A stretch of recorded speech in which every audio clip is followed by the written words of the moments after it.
Hey Hamburg, happy Thanksgiving. Well, this year will prove to be maybe the most unique Thanksgiving we ever experienced. It is a great time to kind of highlight some of the things we tend to take for granted, and it reminds us that we still have an insane amount of things to be thankful for. And right near the top of that list in the Hill House is our Hamburg baseball family. And we're beyond excited to announce the launching of a special project we've been working on called Bulldogs Connect. Throughout this series of videos, you're going to see us sit down with former players as we take a look at where their journey has taken them from high school graduation to their current day. And of course, we'll pause and reflect and kind of reminisce about the good old playing days when they considered Howe Field their home field.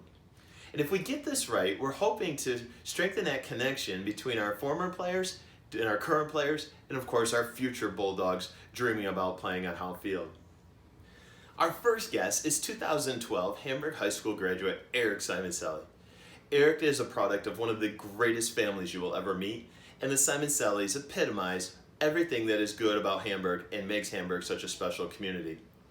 Now, although Eric might not have been the smartest, the most athletic, or the best looking in his family, of course those honors belong to his older sister Mary, we're going to find out that Eric and his younger brother James, who's currently in the program, didn't turn out so bad themselves. So without further ado, let me introduce you to Eric Simoncelli. Welcome, folks. We're sitting down here today with 2012 grad Eric Simoncelli, and we're going to take a little trip down memory lane, get caught up on a whole bunch of current events. And so I guess, Eric, let's kind of get everybody up to speed here. Since you graduated from Hamburg, walk us through where life has taken you since that day. Yeah, so I finished up Hamburg 2012, went to DeUville College to pursue physical therapy, played 4 years of baseball there, which was a great experience. It was, a struggling Division III program, but I definitely got to play every pitch of every game, which was awesome. Ended up going to grad school there as well, was a assistant coach for 1 year during grad school, finished up my doctorate in physical therapy, and have moved down to Cincinnati with my wonderful wife, Carli. We bought a house last year, started a job as an outpatient sports medicine kind of physical therapist, and I'm enjoying life ever since. Now, it sounds like you've had some good fortune, perhaps, if you could put it that way, through the pandemic. How's that worked out work-wise? Yeah, let me preface this by saying I would definitely trade not having a pandemic over having one. I do think that there's been a lot of positives that I would love highlighting, but first off, I'd rather not have one. But it's been kind of a great experience. I was away from work for what ended up being about a week and a half full-time, and then I was part-time for a few weeks, but ended up picking up some new hobbies, some projects that have started to really become a nice little side business for me, and have really allowed me to kind of grow those skills, and through that kind of take a leadership role at my work, because no one knows how to get through a pandemic. So just in the way that we're trying to get through it, and it's kind of allowed me to step my role up, take a bigger role, and it's been a great opportunity to, test your mettle against what this world is throwing at us. Yeah, it seems like it's kind of accelerated that learning curve a little bit for you through this Yes. experience. Yeah. Now, it seems like to me, I feel like since you've graduated, we've had certainly more than a handful of players, come through the program and eventually, try to study in the similar field that you are. Could you maybe go into just a little bit more detail, perhaps, and kind of outline exactly what you do on a daily basis? Yeah. So I always do think it's interesting. I think baseball players are just more cerebral-minded athletes. We like to understand things a little bit more, and I think that does lend itself well to the medical field. There's always more to know. There's always a deeper plane to dive into. But yeah, I'm an outpatient physical therapist, so I spend my days treating anything that hurts head to toe on somebody, muscle pain, joint pain, everything in between. I work in a pretty cool clinic. It's mostly manual therapy. So we do one-on-one hour-long sessions of problem solving, trying to diagnose, treat, and come up with a plan of how to return people back to sport, back to their activities without pain. So I love it. It's a constant puzzle of new people, new challenges that just keep coming in, and no 2 hours are alike. That's awesome. That is Yeah. absolutely awesome. I guess, so what's the vision for where this career could take you 10 years, 20 years down the road, maybe, as you settle into Cincinnati? Yeah, I think the easy answer is to probably just continue to become more and more of a PT. I love working with baseball players, especially, you know, the overhead athlete population is what we tend to call it. I just think that shoulders, the more we think we know about them, the more we seem to realize we know nothing about. And I think that's an underserved population. You know, in baseball, we just keep wanting to throw harder and throw more and throw longer, and we don't necessarily know how to do that. So I would love to kind of develop a specialty area in that, try and serve that population better. But at the same time, also, I think there's a lot of things that I'm just passionate about the field that I'm in and seeing where that takes me. So whether that involves a business down the line, or that involves taking more of a leadership role, or I don't know, but I know I could never stop treating patients entirely. That's where I really feel called to be. So who knows where it could change to, but I definitely want to have that component in there. That's awesome stuff. That's great. No encounters with Trevor Bauer while he's been in Cincinnati, is there? None yet, but that's a guy I'd love to talk to. That's for sure. For sure. Well, let's see if we can reverse the clock here a little bit. We'll jump into our time machine and go back to your Hamburg experience when you were donning the Bulldog uniform. And you, in your junior year, you played for one of the more interesting teams. I don't know if they were ever going to make a movie about one of the Hamburg baseball teams. That might have been the year to do it. Do you want to take people through a little synopsis from, you know, preseason, early season, all the way through the crowning achievements at the end of the year? Yeah. I mean, my junior year, we went in with high expectations. We had a heck of a talented baseball team that I think we were all really, really excited for. And then we had some individuals make off-field decisions that were not in the best mindset for our program or for them individually. And one of the things I've always loved about Hamburg baseball is that we hold that standard. That means something. How we carry ourselves in the school and around matters. And unfortunately, we ended up, through all of those things, losing our two probably most naturally talented players off that team, which all of a sudden took us from high expectations to where the heck are we? And where we were was an 0-5 start to that year. We were a floundering baseball team that needed some direction and some guidance, and kind of just an awesome story of a bunch of less talented baseball players who loved baseball and worked together better, that by the end of the year, sectional champions, crossover game champions, and then losing in the Far West regional game that I think no one in the state would have even believed that we could have been in, and a million things that bad bounces, things that go one way or the other. We had every chance to win that game, which was just an awesome story of how one group of guys, talent means a lot, but we lost what would be the talent, and we ended up becoming, I think, a better baseball team in the long run. Yeah, it's just an unbelievable example. I know as I've tried to tell stories to the younger guys, it's hard to truly capture the essence of that team unless you lived it like you did, and you get the benefit of living through it and sharing that experience. Yeah. One thing I know it's hard to describe to people how good that Iroquois team was that you guys beat in the A1 finals. That was really, I think, one of the better teams Western New York has seen. And times. Yeah, and your buddy Sam Hogan pitches a gem, and ironically, and maybe this is just an anecdote to remind us that, you know, maybe we don't need to take baseball too serious. I mean, when you say Eric Simoncelli and Sam Hogan, all I do is picture them warming up pregame with the wrapper still on the baseball.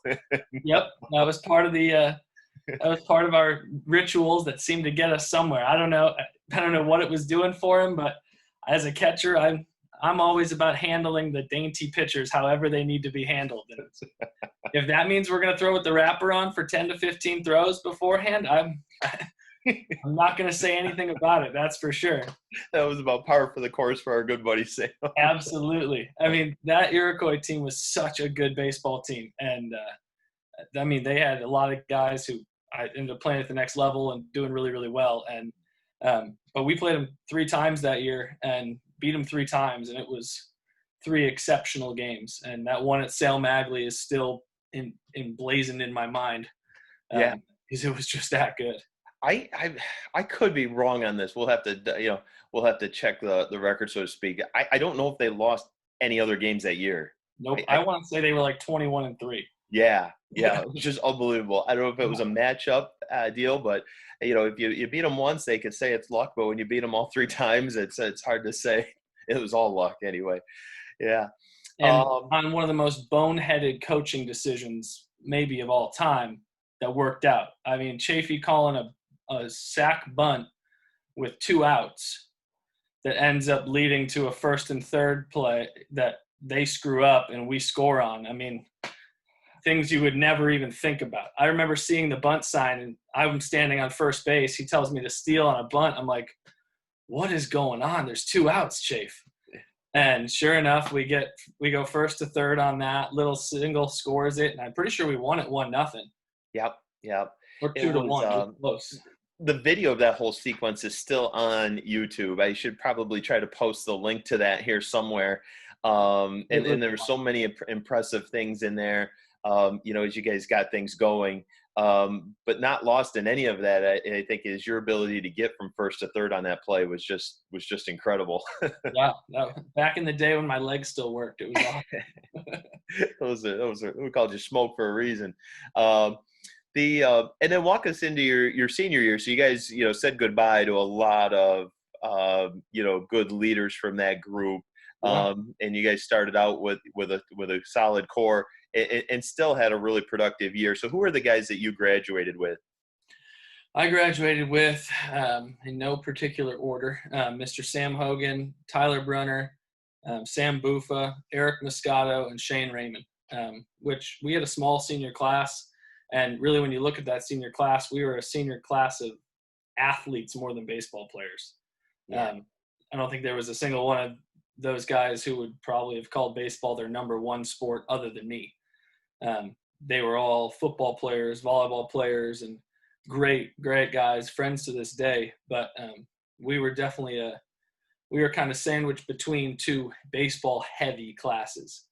But it was a great group of guys who showed up to work, the type of lunch pail guys that you'd want. Never an issue, never a off the field problem, nothing. It was a good group of guys.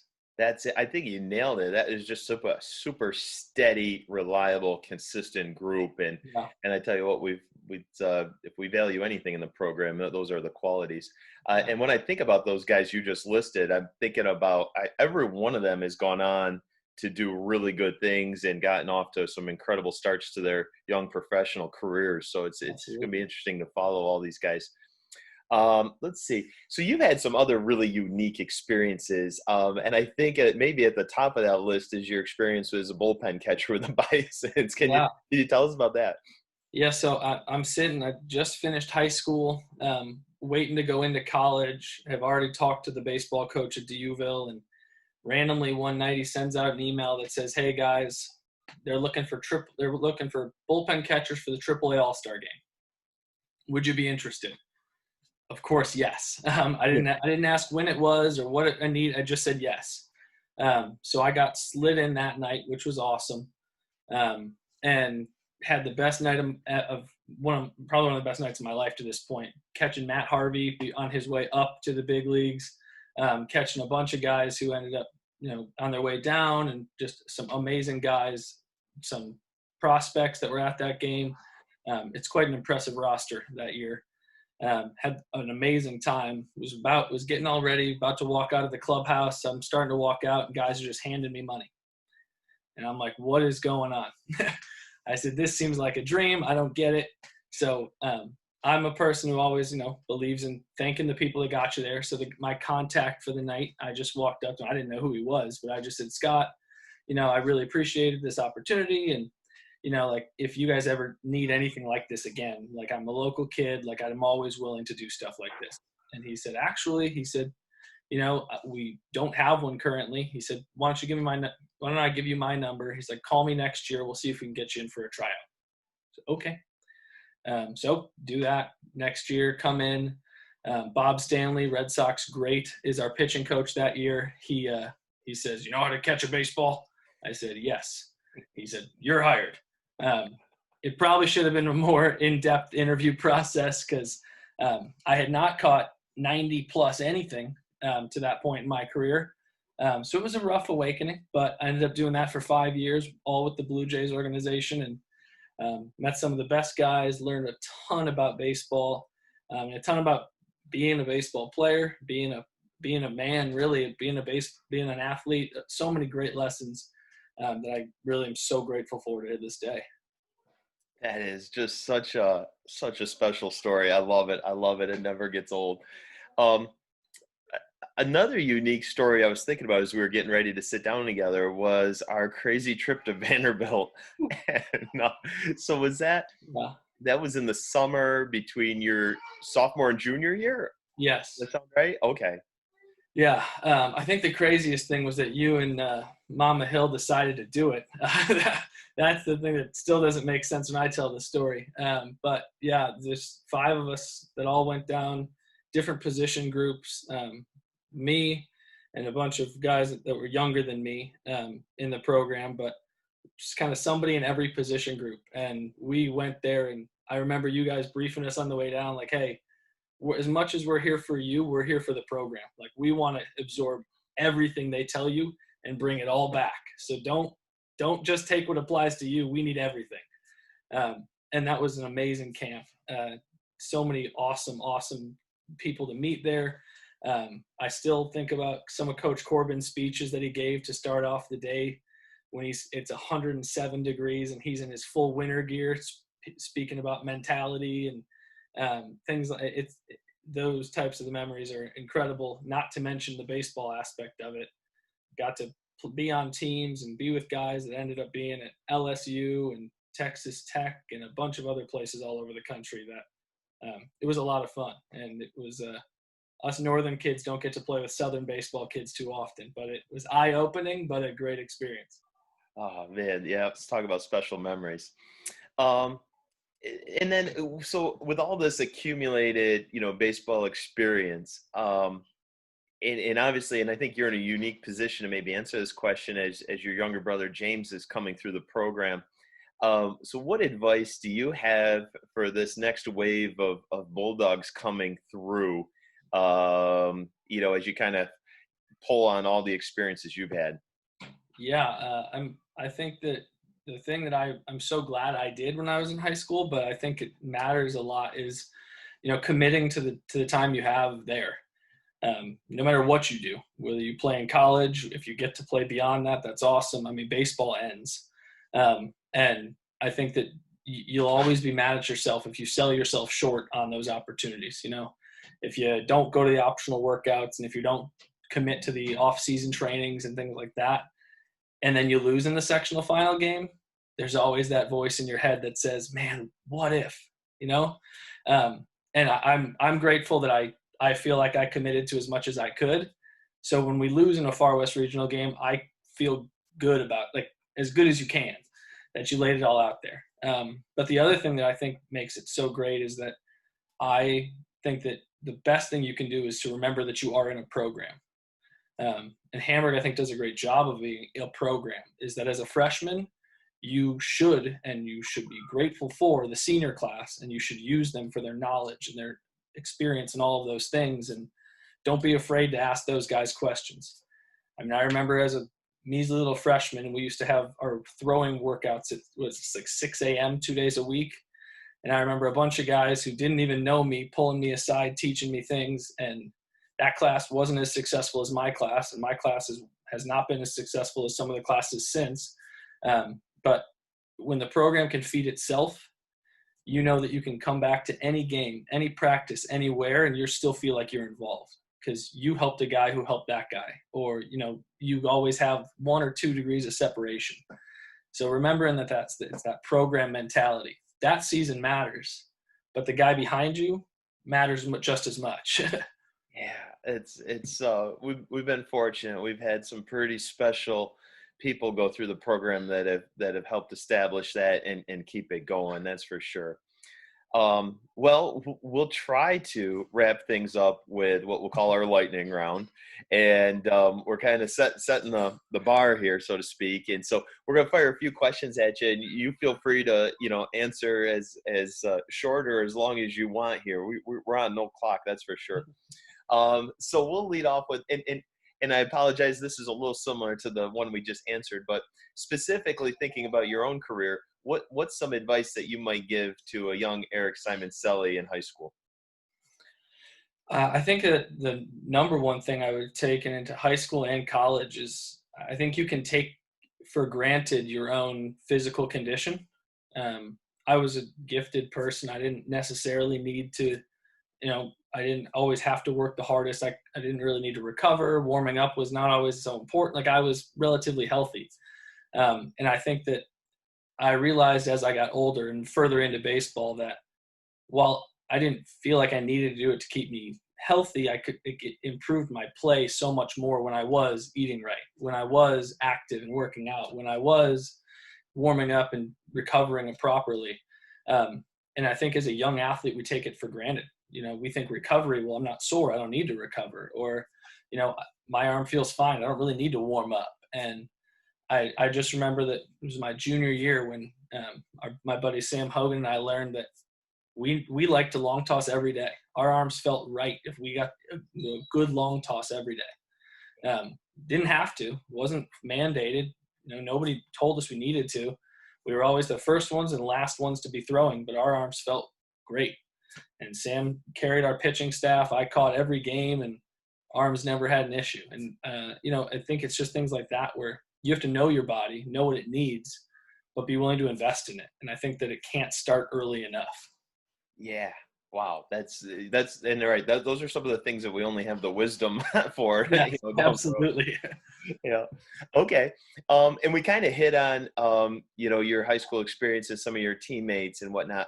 Who do you think was maybe the most underrated guy that you played ball with through high school? Yeah, I'll be curious if this surprises you, but I tell this story all the time. James Moscato on my junior class team was probably, to me, one of the most significant parts of that team for a guy who played almost never. He was slated to be the first baseman. Tyler Herr, great athlete, comes back, decides to play baseball again, can hit the cover off the baseball, but has no idea how to play first base. And James could play first base and could never really hit. Great guy, unbelievable teammate, played volleyball with James too. But so he, instead of sulking that he might have just lost a starting job or, being bitter or just showing up every day and saying, I'm going to beat this guy, I remember every free moment him grabbing baseballs and putting Tyler Herr through the work, unprompted. And every time the whole season that Tyler picks a ball out of the dirt, I'm like, man, I don't think he gets that if we don't have James committing to that team, which was it was such an eye-opening experience for me that, there's so many ways to be a backup. And what I think as coaches, we hope that somebody's just not a distraction. Yeah. You know your role, be willing to work, be ready when we need you. But I think that great teammates, it blows my mind to this day, the way that he showed up, decided, I'm going to be more of a coach than I am worrying about anything else and make him better. Yeah. And it worked, and it was incredible. That's a special dude. There's no doubt about it. That's a great one. I'm so glad we went down that road. All right, we'll get a little sillier here, perhaps. Favorite place to go out to eat when you guys are home in Hamburg? That's so tough because Buffalo's food is just different. We're huge Juicy Burger Bar people. I love Juicy Burger. I'd love to be sponsored by them if they're listening, but Juicy is my place. But Edie's Wings, chicken wings in Buffalo, they're just different. You can get them anywhere. They're still good, but they're different. and I'd get Edie's chicken wings any day of the week. Amen. Amen. We'll turn this into a part B. So if we're visiting Cincy, where's the place we got to stop at? Place we got to stop at in Cincy. Well, Cincinnati's known for Skyline chili, which is, I don't know, more like a soup than a chili. It's tough to describe. So the right answer is definitely that. But there's a really, really, really good barbecue ribs place that's known all over the place. That it's called Jeff Ruby's, but that's the spot when you come to town that you really need to hit if you're in there. Oh man, I'm writing that one down. We're writing that one down for sure. And then okay. Thinking back, we're in the Hamburg mode here. Favorite class and or teacher from your high school career there? Ooh, that's a tough one.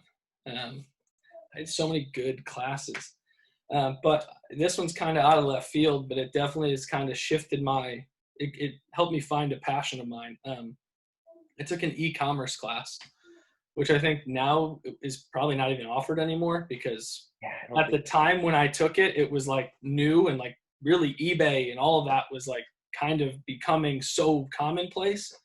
And Mrs. Bolden taught it up in the business department. And I'm like, I don't know what this is, but she did a great job. It sparked an interest for me, a love in business and how it works and the behind the scenes and the way money moves and things like that. And I've just always been grateful for that. Without that class, I might never have even known that I had a passion for that kind of stuff. That's outstanding. That's what it's all about, really. That's what it's all about. It was so cool. And then the Finance Academy that I know there's a lot of academies now, which is awesome. I wish there was a health science academy when I was there because that probably would have helped me more in my current field. But just think like that Finance Academy was so great to kind of bring me a whole different wealth of knowledge that's not right down Broadway. Yeah. There's nothing wrong with Math Hill. Don't get mad at me. But I think, being truly well-rounded outside of the core, bringing everything else in it too is so great. Yeah, they do a really good job of kind of exposing everybody to what's really out there and igniting that passion, like you said. That's cool. And then we'll finish up. We'll close on this one. Favorite single on-field memory?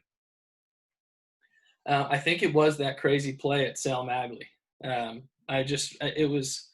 That game was you got to love baseball to love that game. There was nothing, no sexy home runs hit, no amazing, incredible plays that here and there, but it was a pitching duel of guys that were throwing quality strikes, challenging at bats, and hitters that were up there fighting, trying to put the bat on the ball and scratching, clawing, and that play of me going first to third and then, an error being made and we end up scoring a run.